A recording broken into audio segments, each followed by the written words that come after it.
चलिए वही पुराना टॉपिक अगला वीडियो बनाते हैं।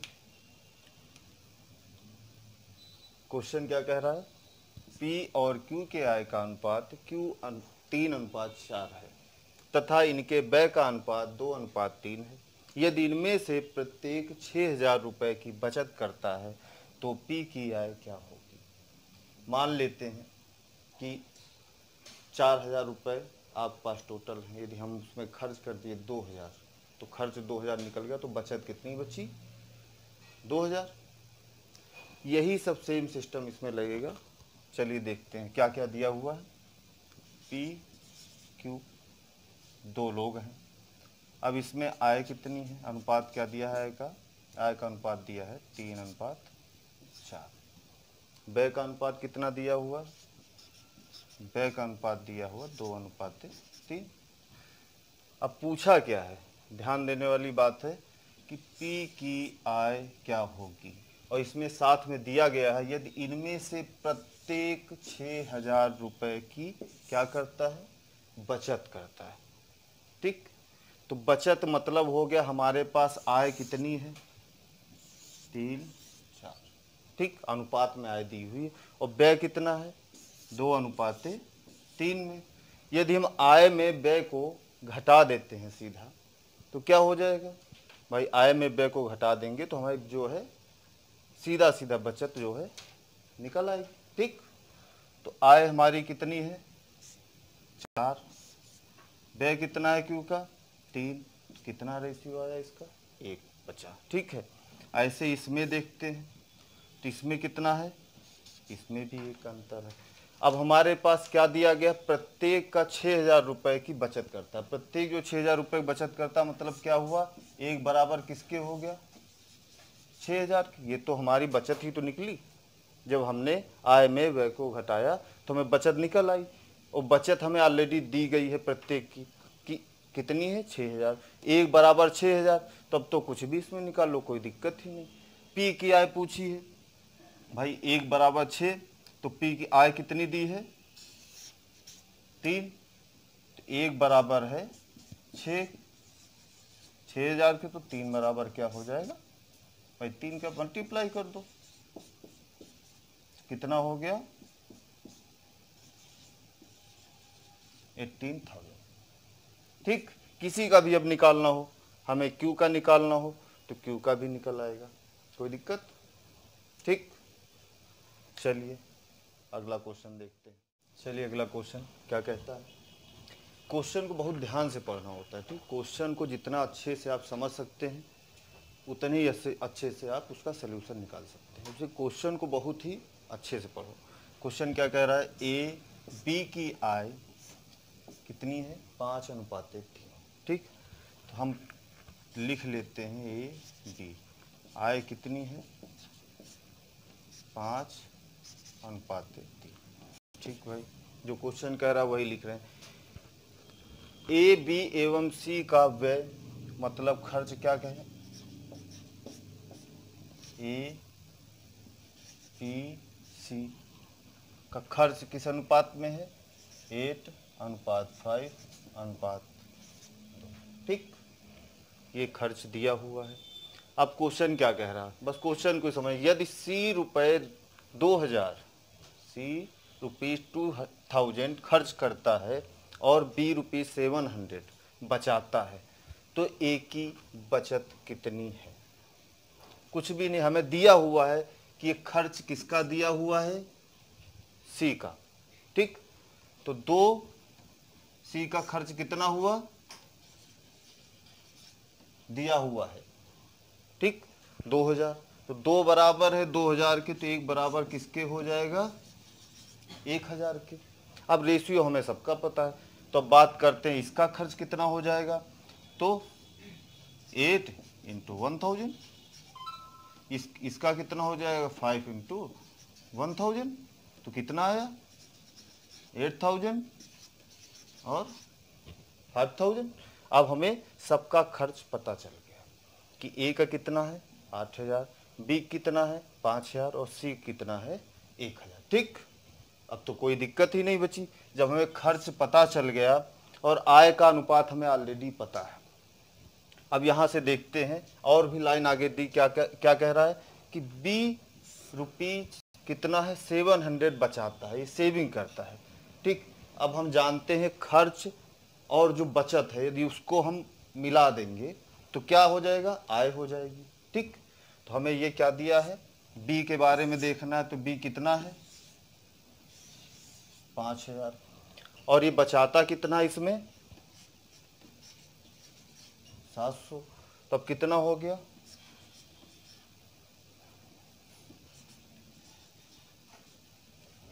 5700। भाई बचत और खर्च मिला के हमारा क्या आ गया, आय। अब तो कुछ बचा ही नहीं, आय हमें ऑलरेडी पता है बी की, बी की आय कितनी है अनुपात में 3 है, तो 3 बराबर 5700। ठीक ठीक, अब एक भाग कितना हो जाएगा, तो 1900, कोई प्रॉब्लम नहीं है। अब ए की निकालनी है तो ए की कोई दिक्कतें नहीं, ए कितना हो जाएगा, इसको ए की हमें क्या निकालना है, बचत निकालनी, तो पहले ए की आय हम निकाल लेते हैं। ए की आय में क्या कोई दिक्कत ही नहीं है, 5 इंटू, भाई एक बराबर एक भाग हमें पता चल गया, तो 5 भाग बराबर उसे गुणा हो गया, तो कितना हो गया 9500। अब हमें आय पता चल गई ए की, बचत पूछा है, आय पता है और हमें व्यय पता है, व्यय में बी ए का कितना है 8000। ठीक, तो हम क्या करेंगे, आय में जो भी हमने खर्च किया वो घटा देंगे, तो हमारा क्या हो जाएगा, सेविंग निकल आएगी, बचत निकल आएगी। ठीक, तो कुछ भी नहीं करना, इसमें घटा देते हैं। यदि हम 8000 इस खर्च को हमने इसमें आय में घटा दिया तो क्या निकल आएगा हमारा, ये हो गई आपकी बचत, कितना आया 1500। ठीक है, कोई प्रॉब्लम कहीं, कोई नहीं, हो ही नहीं सकता, इतना आसान सा था। ठीक, बहुत अच्छा क्वेश्चन है, कई बार पूछा गया एसएससी सीरियल में, मेंस तक में आया। ठीक, तो अगला क्वेश्चन देखते हैं, इस क्वेश्चन को देखते हैं। ये क्वेश्चन क्या कह रहा है, 117 रुपये को ए बी और सी में 1/2 अनुपात 1/3 अनुपात 1/4 के अनुपात में बांटा जाना था। ठीक है, पर गलती से, मतलब गलती हो गई और 2:3:4 के अनुपात में बांट दिया गया, कोई प्रॉब्लम नहीं। इस प्रकार उसमें से किसको सबसे अधिक लाभ हुआ और कितना हुआ। ठीक, तो देख लेते हैं किसको सबसे ज़्यादा लाभ हुआ। अब क्या क्या दिया है उसको लिखते हैं, ए बी सी। अब पहले का अनुपात है, पहले अनुपात कितना दिया हुआ है 1/2 अनुपात 1/3 अनुपात 1/4। ठीक, अब बाद में अनुपात कितना हो गया ए बी और सी का 2:3:4। ठीक, बाद में हो गया 2:3:4। अब हम जानते हैं जब भी अनुपात है तो भिन्न में है तो उसको क्या करेंगे, हम पहले साधारण अंकों में बना लेंगे। तो इसका फंडा हमने पहले ही बताया था, रूल ट्रिक, कि यदि अंश जो है समान है तो हम क्या करेंगे कि जिसका भी निकालना होगा अनुपात उसको हम ढक लेंगे, और आगे जो है जो भी संख्याएं हैं हर में उनका हम गुणा कर देंगे। तो कर देते, इसको ढकते हैं तो ये हो गया, गुणा किए कितना 4 × 12, इसको ढक लेते हैं तो ये कितना हुआ 4 × 2 = 8, इसको ढक लें क्या बचा 2 और 3, तो ये हो गया 6। अब इसको हम क्या करेंगे, काट लेंगे, छोटा कर देंगे, तो ये 2 से कट गया, 2 × 6 = 12, 2 × 4 = 8 और 2 × 3 = 6। हमें अनुपात क्या मिला 6:4:3। अब क्वेश्चन में क्या कह रहा है, अब टोटल ये कितना हो गया, कितनी वैल्यू हो गई कुल, ये हो गई 6 × 4 = 13। ठीक, 13 हो गई। इसको भी टोटल देख लेते हैं, 3 × 2 = 5, 5 × 4 = 9 हो गया। ठीक, टोटल 9 हो गया। अब जब हमें पता है कि टोटल पहले जो संख्या थी मतलब अनुपात था उसका टोटल योग 13 है, और जो हमने टोटल रुपए भी हमें पता है, तो टोटल रुपए कितने हैं 13 बराबर 117। तो 1 बराबर कितना हो जाएगा? 1 बराबर 9 के। ठीक, कोई दिक्कत? अब 1 बराबर 9 हुआ। अब हम यहाँ देख लेते हैं कि सबसे ज़्यादा प्रॉफिट किसको हुआ? सी को हुआ, क्योंकि देखो यहाँ पे 3 भाग मिल रहा था, यहाँ पे कितना मिला उसको? 4 भाग। और पहले ए को 6 मिल रहा था, घट के हो गया 2, इसका तो नुकसान हो गया। 4 था, 3 हो गया, इस बेचारे का भी नुकसान हो गया। तो प्रॉफिट में कौन रहा? सी रहा। तो हम सीधा सी की बात करते हैं। ठीक, 1 भाग मिल गया हमें 9, तो सी कितने भाग है? 3 भाग। तो 3 भाग बराबर 27। ठीक, 3 भाग बराबर 27, मतलब 9 से गुणा, 9 में 3 का गुणा कर देते हैं। कोई दिक्कत? ये पहले जो मिला था उसको कितने रुपए मिले थे? वो है 27 रुपए। बाद में उसको कितने मिले ये भी देख लेते हैं। ये टोटल है, रुपए तो चेंज होंगे नहीं, उतने ही रुपए थे, उतने ही बांटने हैं, इसलिए कोई वही नहीं उसमें। तो 117 है टोटल। ठीक, तो 1 यूनिट देख लेते हैं तो कितना हुआ? ठीक, 1 यूनिट बराबर 13 हो गया। अब हमें पता है, क्योंकि सी की ही बात कर रहे हैं, सबसे ज़्यादा किसको लाभ हुआ उसके बारे में देखेंगे। तो सी का कितना है भाग? इसमें 4 है। तो 4 बराबर कितना हो जाएगा? 13 गुणे 4, कितना आया? 52। अब कितने उसको मिले? मिलने कितने चाहिए? 52, मतलब कितने मिले? 52। ठीक, अब क्या करेंगे? लाभ पूछ रहा, कितना लाभ हुआ उसको। लाभ कितना हुआ? देखो ये 52 है और 27, दोनों में क्या है? घटा देंगे तो क्या हो जाएगा? कितने रुपए का फायदा होगा? 25 रुपए का। ठीक, कोई प्रॉब्लम नहीं होनी चाहिए भाई। पहले हमारे देख लिया, पहले अनुपात कितना था, किस अनुपात में बांटा गया, तब उसे मिले 27 रुपए। और बांटा जाना था, लेकिन गलती से बांट किस में दिया गया था? इसमें बांट दिया गया। तो इसमें बांट दिया गया तो कितना मिला? 52 रुपये। ठीक, उसको घटा दिए, बात खत्म हो गई, कोई प्रॉब्लम नहीं है ना। चलो चलिए अगला क्वेश्चन देखते हैं क्या कह रहा है। ए, बी तथा सी के वेतन में 1:3:4 का अनुपात है। यदि उनके वेतन में 5%, 10% तथा 15% की वृद्धि की जाए तो उनके बढ़े हुए वेतन कितने अनुपात में होंगे? तो इसमें तो कुछ है ही नहीं, ये तो क्वेश्चन परसेंटेज का है मान लो, या फिर, लेकिन बताओ तो फिर बाद में। ए, बी, सी है। ठीक, अनुपात क्या है? ए 1:3:4। अब बोल क्या रहा है कि यदि उनके वेतन में क्रमशः, नहीं लगा हुआ लेकिन मान लो क्रमशः ही, 5%, 10% तथा 15%, तो ए में कितनी हुई? 5% की वृद्धि, तो 1 × 105, 1/100। ठीक, इसमें कितना हुआ? कितनी वृद्धि हुई? 3 × 10 की वृद्धि हुई। एक्चुअली सारी जो भी संख्या होगी, कोई भी चीज़ है वो अपने में 100% ही होती है। ये सब पढ़ाएंगे, परसेंटेज पढ़ाएंगे, डायरेक्ट मान लेते हैं कि समझ लो बस इतना कि जब वृद्धि होती है तो 100 में उतना जुड़ जाता है, यदि कमी होगी तो वही वैल्यू उसमें घटा दी जाएगी। ठीक, तो क्या हुआ? यहाँ पे 10% की वृद्धि हुई, कोई प्रॉब्लम नहीं। यहाँ पे कितने? 15% की वृद्धि हो गई। ये तो सब कट ही गया, इसकी कोई वैल्यू मतलब नहीं। बचा क्या?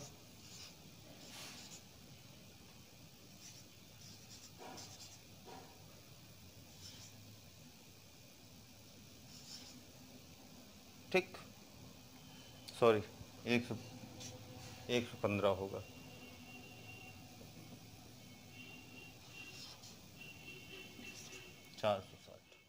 चलिए अगला क्वेश्चन देखते हैं क्या है क्वेश्चन।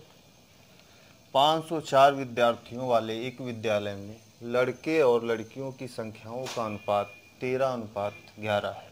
यदि 12 लड़कियां और भर्ती कर ली जाती हैं तो उनका नया अनुपात क्या होगा? कुछ है ही नहीं क्वेश्चन में।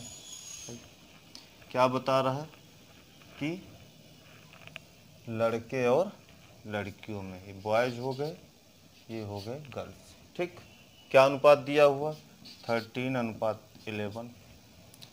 टोटल हम कितना देख लेते हैं, कितना हुआ 24। अब हमें पता है कि टोटल विद्यार्थी कितने हैं, वो है 504। ये कितने बराबर हो गया 504 के। ठीक, तो एक यूनिट बराबर कितना हो गया 24 दूना 48, 24 एक्के 24, मतलब हो गया 21। ठीक, एक यूनिट बराबर 21 है। तो अब क्या पूछा गया है, इनकी दोनों की संख्या भी पता कर लेते हैं। तो ये 13 यूनिट निकाल लेते हैं तो कितना हो जाएगा भाई, एक यूनिट का मान 21 है, 13 कितना हो जाएगा 21 इंटू 13। तो कितना आ गया 13 एक्के 13, 13 दूनी 26, 26 से 27, 271। इसकी वैल्यू देखते हैं, एक यूनिट का मान 21 है तो 11 यूनिट का मान, तो 21 इंटू 11 11। तो ये कितना हो जाए इक्वल टू 11 एक्के 11, 11 दूनी 22, 1 23, 231। ठीक, अब ये कह क्या रहा है कि यदि 12 लड़कियां और भर्ती कर ली जाती हैं, ठीक, मतलब लड़कों में कोई छेड़छाड़ नहीं करना है, करना कहाँ है, लड़की जो है वही है। ठीक, तो लड़कियां शामिल हो रही हैं तो हम क्या करेंगे, लड़कियों में हमें कितना और शामिल हो गई 12। अब कितनी लड़कियां हो गई 243। तो वो पूछ रहा है नया अनुपात क्या, लड़के तो उतने ही हैं, तो नया अनुपात क्या हो गया, लड़के कितने हैं पहले उतने ही है, उसमें कोई चेंज नहीं है, 271 अनुपात, अब लड़कियां कितनी हो गई 243। ठीक, कोई दिक्कत। चलिए इस क्वेश्चन को भी देख लेते हैं। ये ऐसा क्वेश्चन मैंने कराया नहीं था एक्चुअली, उसमें अनुपात वाले में अल्फ़ाबेट में छूट गया था, तो हमने सोचा इसमें करा देते हैं। चलो क्वेश्चन क्या कह रहा है, A अनुपात B+C बराबर 1:3। ठीक है, और ये क्या बता रहा है, C अनुपात A+B बराबर 5:7। चलो इसको इधर ही लिख लेते हैं, थोड़ा आसान हो जाएगा।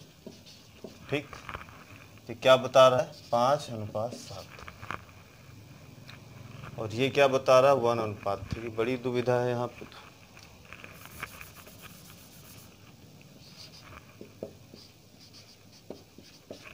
ठीक, समझाने में आसानी होगी, बड़ी दुविधा है यहाँ पे। ये बोल रहा है 1:3, B+C का मान यहाँ कितना बता रहा है 3 है, और यहाँ जबकि C अकेले 5 है। तो दुविधा वाली बात होगी, तो हम क्या करेंगे भाई, C यदि यहाँ 5 रख देंगे तो वैल्यू यहाँ पे ज़्यादा हो जाएगी, तो ये तो बराबर नहीं। तो हम क्या करेंगे, इसको बड़ा बनाते हैं।